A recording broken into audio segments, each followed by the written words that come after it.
सभी को जय श्री कृष्णा, राधे राधे।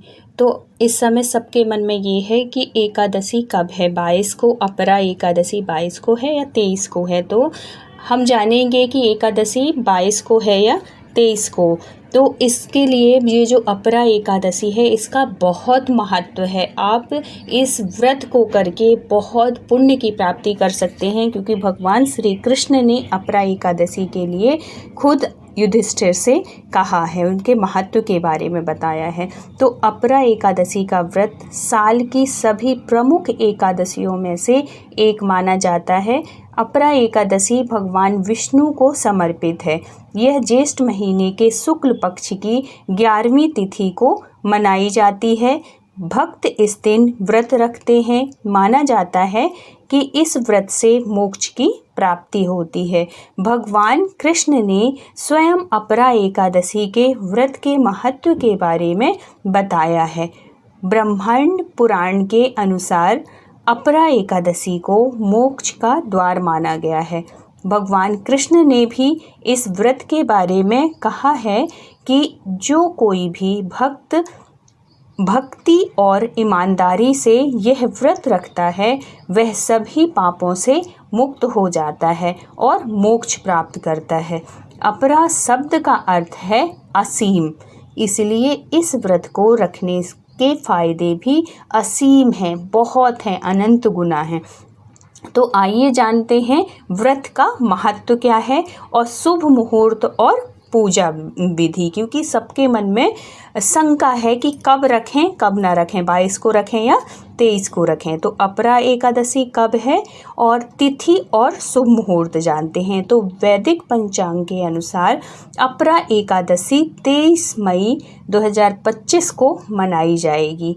ज्येष्ठ माह के कृष्ण पक्ष की एकादशी तिथि 22 मई की रात को 1:12 पर 12 बजे शुरू होगी और अगले दिन 23 मई को रात कब से लगी है 10:29 पर समाप्त होगी। इसलिए उदया तिथि के नियमों के अनुसार इस बार अपरा एकादशी 23 मई को मनाई जाएगी, क्योंकि हम सब उदया तिथि मानते हैं। अगले दिन 24 मई को व्रत का पारण किया जाएगा। उदया तिथि के नियमानुसार जिस दिन सूर्योदय के वक्त जो तिथि होती है उस दिन उसी तिथि का मान होता है, इसलिए अपरा एकादशी 23 मई को मनाई जाएगी। अब जानते हैं कि अपरा एकादशी का व्रत क्यों रखते हैं। तो अपरा एकादशी का व्रत ज्येष्ठ महीने के शुक्ल पक्ष की 11वीं तिथि को रखा जाता है। इस दिन भगवान विष्णु की पूजा की जाती है। इस व्रत को करने से व्यक्ति के सारे पाप मोक्ष होता है, पाप नष्ट होते हैं, धुल जाते हैं। भगवान कृष्ण ने युधिष्ठिर को इस व्रत का महत्व बताया था। उन्होंने कहा था कि इस व्रत को करने से ब्रह्म हत्या जैसे घोर पाप भी माफ़ हो जाते हैं। अपरा एकादशी व्रत के कई लाभ बताए गए हैं। ऐसा माना जाता है कि इस व्रत को करने से कई जन्मों के पाप नष्ट हो जाते हैं। यह भी कहा जाता है कि इस व्रत को करने से धन और समृद्धि की प्राप्ति होती है। तो इतना पुण्यकारी है ये व्रत। अब जानते हैं अपरा एकादशी व्रत रखने के लाभ क्या हैं। तो भगवान कृष्ण ने युधिष्ठिर को बताया कि इस व्रत को करने से अनजाने में हुए ब्रह्म हत्या, गौ हत्या जैसे घोर पापों से मुक्ति मिलती है। जो लोग अपने कर्तव्यों का पालन करने में विफल रहते हैं वे भी इस व्रत को करके नरक में जाने से बच सकते हैं। इस व्रत के कई फायदे हैं। यह व्रत पुष्कर क्षेत्र में 3 बार स्नान करने, कुरुक्षेत्र में सूर्य ग्रहण के समय स्नान करने और माघ के महीने में प्रयाग में स्नान करने के बराबर फल देता है।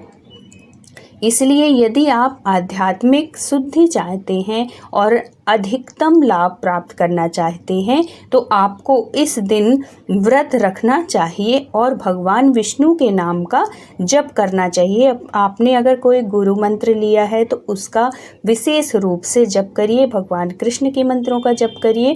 साथ ही व्रत करने वाले को अपरा एकादशी व्रत कथा का पाठ भी करना चाहिए, इसकी कथा भी सुनना चाहिए। अब जानते हैं अपरा एकादशी व्रत के नियम, क्योंकि हर व्रत के नियम भी होते हैं। तो व्रत करने वाले को दशमी के दिन सूर्यास्त के बाद भोजन नहीं करना चाहिए। एकादशी के दिन सुबह जल्दी उठकर स्नान करना चाहिए। इसके बाद भगवान विष्णु की पूजा करनी चाहिए। पूरे दिन निराहार रहना चाहिए। अगर संभव हो सके, आपका स्वास्थ्य सही है तो ऐसा करना चाहिए। लेकिन अगर आप बुजुर्ग हैं, आपका स्वास्थ्य सही नहीं रहता, दवाई खाते हैं सब कुछ, तो फिर उसमें वो इतना ज़्यादा वो नहीं होता है, आप फिर कुछ खा पी के भी रह सकते हैं। शाम को भगवान विष्णु की आरती करना चाहिए और फलाहार करना चाहिए। अगले दिन द्वादशी को व्रत खोलना चाहिए और ब्राह्मणों को भोजन कराना चाहिए या फिर दान दक्षिणा देना चाहिए। अब जान लेते हैं अपरा एकादशी की पूजा विधि, क्योंकि बिना पूजा विधि के व्रत तो पूर्ण होगा भी नहीं। तो एकादशी के दिन सुबह ब्रह्म मुहूर्त में उठना चाहिए। स्नान करने के बाद उगते हुए सूर्य को जल अर्पित करें। सबसे पहले घर के मंदिर में गणेश जी की पूजा करें, क्योंकि वो प्रथम पूज्य हैं। अगर हम गणेश जी की प्रथम पूजा नहीं करते तो भगवान की पूजा स्वीकार नहीं होती है, पूरा फल नहीं मिलता है। तो और फिर बाद में इसके बाद भगवान विष्णु और लक्ष्मी जी की पूजा शुरू करें। भगवान विष्णु और लक्ष्मी जी का दक्षिणावर्ती शंख से अभिषेक करें। उन्हें पीले वस्त्र और फूलों से सजाएं। पूजा सामग्री अर्पित करें। माखन, मिश्री और मिठाई का भोग तुलसी के साथ लगाएं। धूप दीप जलाएं और आरती करें। ओम नमो भगवते वासुदेवाय मंत्र का जाप करें। भगवान के सामने एकादशी व्रत करने का संकल्प लें, क्योंकि बिना संकल्प के कोई भी व्रत पूर्ण नहीं होता है। संकल्प लेना जरूरी होता है, तभी आपको आपके व्रत का पूर्ण फल प्राप्त होता है। पूजा के बाद प्रसाद बांटें। एकादशी व्रत में पूरे दिन कुछ नहीं खाना चाहिए, अगर हो सके, संभव हो, स्वस्थ हों आप तो। लेकिन जो लोग भूखे नहीं रह सकते वे फल खा सकते हैं, दूध और फलों का रस भी पी सकते हैं। सुबह और शाम भगवान की पूजा करें, मंत्रों का जाप करें, व्रत की कथा पढ़ें या सुनें। अगले दिन यानी द्वादशी के सुबह भगवान की पूजा करें। ज़रूरतमंद लोगों को भोजन कराएं, उनके लिए कुछ सीधा निकालें ब्राह्मणों को, उसके बाद खुद भोजन करें। इस तरह एकादशी व्रत की पूजा पूरी होती है, क्योंकि बिना एकादशी का सिर्फ व्रत बस रह लेने से कुछ नहीं होता, उसका पारण भी ज़रूरी होता है। पारण के बाद कुछ दान दक्षिणा देना भी ज़रूरी होता है और सीधा निकाल दें। सीधा मतलब कि अनाज जो अपने घर का होता है, दाल चावल आटा नमक घी शक्कर, जितना जो भी आपसे हो सके, जितना आप दे सकें, जितना सामर्थ्य है, तो एकादशी के दूसरे दिन पारण में ये ज़रूर दान करना चाहिए। फिर उसके बाद व्रत का उद्यापन करना चाहिए, और उसके उद्यापन ही मतलब पारण करना चाहिए। और उसके लिए तुलसी, भगवान को चढ़ी हुई जो तुलसी होती है उसको आप मुंह में रख के और पानी के साथ उसको निगल लीजिए, क्योंकि तुलसी चबाई नहीं जाती है दांतों से। इस तरीके से फिर पारण होता है। फिर भगवान को भोग लगाइए, फिर सब में बांटिए और आप भी प्रसाद खा लीजिए। तो इस तरीके से व्रत पूर्ण होता है। तो अगर वीडियो अच्छा लगा हो, ज्ञानवर्धक लगा हो, तो प्लीज़ सबको शेयर करिएगा, और है तो चैनल में न्यू हैं तो ज़रूर सब्सक्राइब कर लीजिएगा, लाइक कर लीजिएगा।